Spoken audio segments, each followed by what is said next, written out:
हाय everyone, मैं Vishal from the team the Right Admission Private Limited. तो आज मैं आप सबके साथ डिस्कस करने वाला हूँ एक बहुत ही पॉपुलर टॉपिक जो कि बहुत लोगों का डाउट भी है, बहुत सारी मिस्टेक्स भी होती हैं और बहुत सारे मिसकंसेप्शंस होने की वजह से या तो उनका ईयर लॉस हो जाता है या उनको फाइनेंशियल लॉस झेलना पड़ता है। तो आज मैं आपके साथ डिस्कस करूंगा एनआरआई एडमिशन प्रोसीजर इन पंजाब के बारे में। तो चलिए मेरे साथ इस वीडियो को स्टार्ट करते हैं।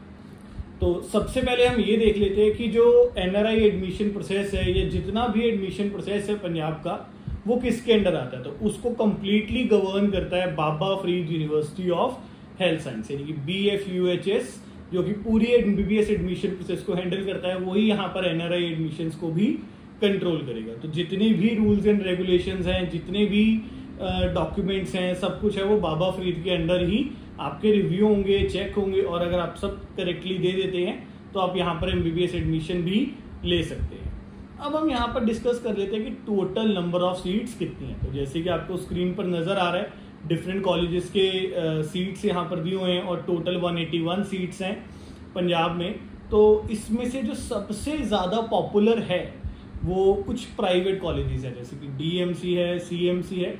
क्योंकि जो फीस है, चाहे आप गवर्नमेंट कॉलेज में जा रहे हैं चाहे आप प्राइवेट कॉलेज में जा रहे हैं, तो आपकी जो फीस है वो सेम है for the NRI category students. तो लोगों को होता है कि अगर फीस इक्वली हाई पे कर रहे हैं तो हम क्यों ना किसी प्रीमियम इंस्टीट्यूट में जाकर ही पढ़े। तो यहाँ पर DMC CMC सबसे ज़्यादा फेवरेट है। मैं ये कहूँगा कि लोगों की मेजरली चॉइस ही ये है। अगर DMC CMC में नहीं हो पाता ड्यू टू एनी रीजन, फिर लोग गवर्नमेंट की तरफ भी यहाँ पर शिफ्ट करते हैं।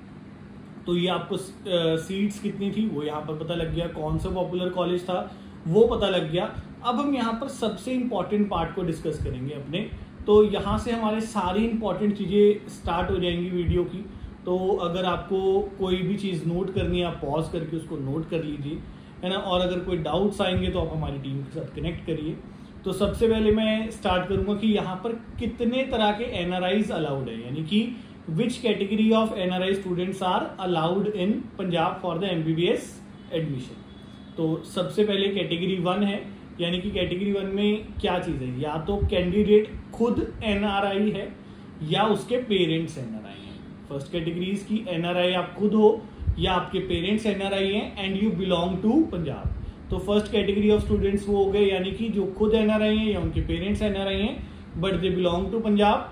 एंड द सेकेंड कैटेगरीज, यानी कि आप खुद NRI हैं या आपके पेरेंट्स NRI हैं but you belong to state other than Punjab. तो बेसिकली दो कैटेगरीज ऐसे बनी कि पहली बन गई पंजाब के लोगों के NRI के लिए एंड उसके बाद NRI from any other state than Punjab. यहाँ पर कोई भी स्पॉन्सरशिप नहीं चलती है। अगर आप ये सोच रहे हैं कि मेरे कोई पापा के फ्रेंड या फैमिली फ्रेंड बाहर रहते हैं, वो हम स्पॉन्सर करने के लिए रेडी हैं, क्या एडमिशन हो जाएगा पंजाब में? नहीं होगा। आपके कोई फैमिली मेंबर बाहर रहते हैं, चाचू, मामू, बुआ, मासी, एनीवन, तो भी आपका एडमिशन नहीं होगा। यहाँ पर सिर्फ और सिर्फ प्योर NRI कंसीडर करते हैं वो, यानी कि या तो कैंडिडेट खुद NRI हो या उसका पेरेंट्स NRI हो, उसके अलावा वो कोई और कैटेगरी को एंटरटेन नहीं करते। तो आपको बहुत ज़्यादा ध्यान रखना है कि किसी भी तरह की मिसलीडिंग इंफॉर्मेशन पर ध्यान ना दें, इससे आपका पैसों का भी नुकसान होगा प्लस आपका ईयर का लॉस भी हो सकता है। तो अब मैं आगे स्टार्ट कर लेता हूँ कि प्रोसेस क्या है। अगर आप यहाँ पर एडमिशन लेना चाहते हैं तो व्हाट इज द प्रोसेस। तो प्रोसेस अगर मैं बात करूँ तो 3-4 स्टेप्स ही हैं, बट वो बहुत ज़्यादा लेंथी स्टेप्स हैं। तो सबसे पहले इसकी भाई आपका नीट क्वालिफाइड होना जरूरी है ना। आप जो भी उस साल का नीट क्वालिफाइंग स्कोर होगा, आपका मिनिमम वो स्कोर होना चाहिए, तभी आप यहाँ पर पार्टिसिपेट कर पाएंगे। सेकेंड स्टेप बहुत ज़्यादा इंपॉर्टेंट है, you have to get the eligibility certificate. Eligibility certificate आपको Baba Farid university of health Science देगा। ये कैसे आपको मिलेगा, आपने कैसे एलिजिबिलिटी सर्टिफिकेट के लिए अप्लाई करना है, ये मैं अभी आपको आने वाले पार्ट में एक्सप्लेन करूंगा इस वीडियो के अंदर ही। अगर आपको एलिजिबिलिटी सर्टिफिकेट मिल जाता है तो अगला काम है आपका एडमिशन एप्लीकेशन फॉर्म को फिल करना। एडमिशन एप्लीकेशन फॉर्म का प्रोसेस भी पूरा एक्सप्लेन करूंगा। इन दोनों में क्या कॉस्ट इन्वॉल्व है, क्या रिस्क इन्वॉल्व है, वो भी इस वीडियो के अंदर मैं आपके साथ डिस्कस करूंगा। अगर आपको ये दोनों चीज़ें मिल जाती हैं, फिर आपको मेरिट लिस्ट में अपना नाम चेक करना होगा और उसके बाद चॉइस फिलिंग खुलेगी। चॉइस फिलिंग में आप अपने कॉलेजेस डालिए। अगर आपका स्कोर सफिशिएंट होगा उस कॉलेज के लिए तो वो कॉलेज आपको अलॉट होगा। आप कॉलेज जाएंगे, रिपोर्टिंग करेंगे, फीस पे करेंगे एंड बाकी का सारा प्रोसेस सिंपल है। आपको एलिजिबिलिटी सर्टिफिकेट लेना है तो आपको करना क्या होगा, like what are the steps involved in getting the eligibility certificate. तो सबसे पहले आपको गिवन फॉर्मेट में, जो भी बाबा फरीद यूनिवर्सिटी का गिवन फॉर्मेट है उसके अंदर वो सारी फॉर्मेट को फिल करना है। आपको सारा एप्लीकेशन फॉर्म फिल करना है एंड देन आपको Baba Farid university of health Science physically जाना होगा। वो एप्लीकेशन फॉर्म लेकर साथ में आपको $1000 का नॉन रिफंडेबल डीडी बनाकर लेकर जाना है प्लस 1000 इंडियन रुपीज। तो आपको वहां पर एक ही एप्लीकेशन फॉर्म फिल करना है, साथ में आपको $1000 जो कि नॉन रिफंडेबल है वो लेकर जाना है वहां पर, प्लस 1000 इंडियन रुपीज। ये आपको Baba Farid university of health Science जाना है। प्लस वहां पर एक लिस्ट ऑफ डॉक्यूमेंट्स हैं, अप्रोक्सीमेटली 15 से 20 डॉक्यूमेंट्स हैं जो आपको साथ लेकर जाने होंगे, जो कि कुछ डॉक्यूमेंट्स आपके इंडिया से होंगे, कुछ डॉक्यूमेंट्स आपके अब्रॉड से होंगे।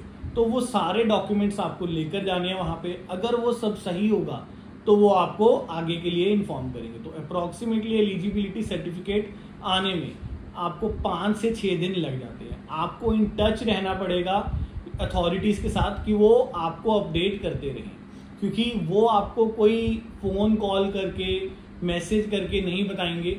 आपको इन टच रहना है ना। ऐसा ना हो कि आप बहुत ज़्यादा लेट हो जाएं और बाद में आपको पता चले कि आप इनएलिजिबल थे। तो आपको इन टच रहना पड़ेगा अथॉरिटीज़ के साथ ये जानने के लिए कि क्या आपकी एलिजिबिलिटी सर्टिफिकेट आपको मिल गया या नहीं मिला या कब मिलेगा। तो इस चीज़ का बहुत ज़्यादा ध्यान रखेंगे। एक बार एलिजिबिलिटी सर्टिफिकेट मिल गया फिर मेरा अगला स्टेप शुरू होता है, that is to get the admission application form. Admission application form का प्रोसेस स्टार्ट होगा आपके एलिजिबिलिटी सर्टिफिकेट के बाद। उसका भी लगभग मिलता जुलता प्रोसेस ही है।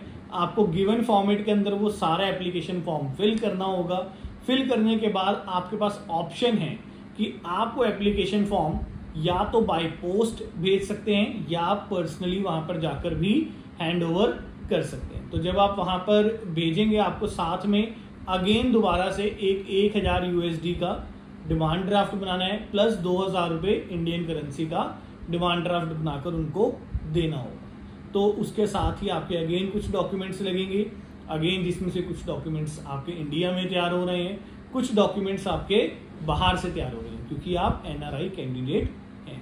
तो जो भी डॉक्यूमेंट्स आपके तैयार होने हैं, ऐसा ना हो कि आप लास्ट डेट की वेट कर रहे हो, क्योंकि अगर आप NRI कोर्स में एडमिशन लेना चाहते हैं तो आपको अपने डॉक्यूमेंट्स आज से ही रेडी करने होंगे, क्योंकि उस समय आपके पास इतना टाइम नहीं होगा कि आप वो अप्लाई कर सके। और पंजाब में वैसे भी एक बार ही एप्लीकेशन फॉर्म खुलता है, बार बार आप अपने एप्लीकेशंस नहीं दे सकते। तो इस चीज़ का बहुत ज़्यादा ध्यान रखना होगा आप सबको कि आप वो इम्पॉर्टेंट डेट मिस ना कर दें। तो अगर आपका एप्लीकेशन फॉर्म भी आ जाएगा तो आगे का प्रोसेस आपको पता ही है कि आपने अगेन वो मेरिट लिस्ट चेक करनी है, चॉइस फिलिंग करनी है। अब मैं इसके बाद डिस्कस कर लेता हूँ अपना लास्ट पार्ट जो कि है बजट, कि क्या बजट है पंजाब में NRI कोर्स में एडमिशन लेने का। तो पंजाब के अंदर the total budget is $1,10,000 for the complete course and इसके अलावा हॉस्टल मेस अलग से लगेगा। This is just your tuition fees. तो $1,10,000 is your tuition fees for the complete course. Hostel and mess के पैसे इसके अलावा आपको अलग से पे करने होंगे। तो $1,10,000 पे करने के आपके पास दो ऑप्शन है। अगर आपको कॉलेज अलॉट होता है तो आप $1,10,000 USD कैसे पे कर सकते हैं। तो द वन थिंग इसकी आप चाहें तो सारा का सारा पैसा लमसम एक ही बारी में कॉलेज को पे कर सकते हैं, या आपके पास एक सेकेंड ऑप्शन क्या है कि आप $60,000 पे करेंगे at the first year of your admission and 25,000 in the second year of your admission, remaining 25,000 in the third year of your course. तो इस तरीके से 3 इंस्टॉलमेंट्स बनेंगी, 60,000, 25,000, 25,000 USD। तो जो आपने पहले साल 60,000 USD पे कर दिया और उसके अलावा जो बैलेंस बचा हुआ 50,000 USD यानी कि $25,000 और $25,000 की जो रिमेनिंग किस्तें हैं उसकी आपको बैंक गारंटी भी देनी होगी to the Baba Farid university of health science. तो देखिए बहुत ज़्यादा पैसा इन्वॉल्व है, लगभग 2000 USD तो नॉन रिफंडेबल फीस है जस्ट टू अप्लाई। तो कुछ ऐसी मिस्टेक ना हो कि आपके 2000 USD खराब हो जाए क्योंकि आपके एलिजिबिलिटी बनती नहीं थी या आपके जो डॉक्यूमेंट्स थे वो सही नहीं थे। एक बार आपका डॉक्यूमेंट्स रिजेक्ट हो गए, एक बार आपकी एप्लीकेशन रिजेक्ट होगी, आप दोबारा से अप्लाई भी नहीं कर सकते। तो बहुत ध्यान रखना है कि सारे डॉक्यूमेंट्स पूरे हों, कोई मिस्टेक ना हो उसके अंदर।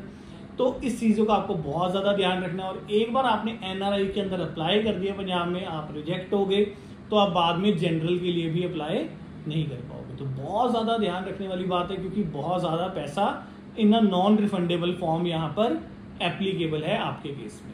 तो इस चीज़ का ध्यान रखें कि आपके सारे डॉक्यूमेंट्स कंप्लीट हों, और अगर डॉक्यूमेंट्स कंप्लीट हैं तो हमारे पास जो बैंक गारंटी अगर हमें करनी है तो उसके लिए हम पहले से ही बैंक के साथ कोई बातचीत करके रखें। यहाँ पर जो आपने फीस पे होगी या तो कैंडिडेट के अकाउंट से पे होगी या उसके पेरेंट्स के अकाउंट से ही पे होगी, वो किसी और से ये फीस नहीं लेंगे। तो इन सब चीज़ों का आपको ध्यान रखना है। और यहाँ पर मैं एक और चीज़ आपको बता देता हूँ कि इतने सारे लोग पंजाब में अप्लाई करते हैं NRI कैटेगरी के लिए, बट उसमें से बहुत कम लोगों की ही एप्लीकेशंस एक्सेप्ट होती हैं। तो अगर मैं बात करूँ लास्ट ईयर की तो सिर्फ 15 बच्चे थे कैटेगरी 1 के अंदर जिनकी एप्लीकेशंस एक्सेप्ट हुई थी, और 3 बच्चे थे कैटेगरी 2 के अंदर जिनकी एप्लीकेशंस एक्सेप्ट हुई थी। बाकी कितने सारे लोगों ने अप्लाई किया, उन सबकी एप्लीकेशंस मोस्टली रिजेक्ट हुई। क्यों? क्योंकि उनके डॉक्यूमेंट्स वर नॉट कंप्लीट। और पंजाब अपने डॉक्यूमेंट्स को लेकर बहुत ज़्यादा स्ट्रिक्ट स्टेट है। तो आपको इस चीज़ का ध्यान रखना है कि आप सारे डॉक्यूमेंट्स प्रॉपरली लेकर जाएं, अपनी बजट प्लानिंग प्रॉपरली कर चलें ताकि आपसे कोई अपॉर्चुनिटी मिस ना हो, या अगर मिस होने भी वाली हो, मान लीजिए कि आपकी एलिजिबिलिटी नहीं भी बन रही, तो दूसरी किसी और स्टेट में आप टाइमली अपनी प्रिपरेशन करके चलें। तो अगर आप NRI एडमिशन के अंदर हमारी कोई भी हेल्प लेना चाहते हैं, हमारी प्रीमियम सर्विसेज लेना चाहते हैं, तो गिवन नंबर्स पर कॉल करें और अपने आप को रजिस्टर करवाएं। Till then take care, bye bye, thank you.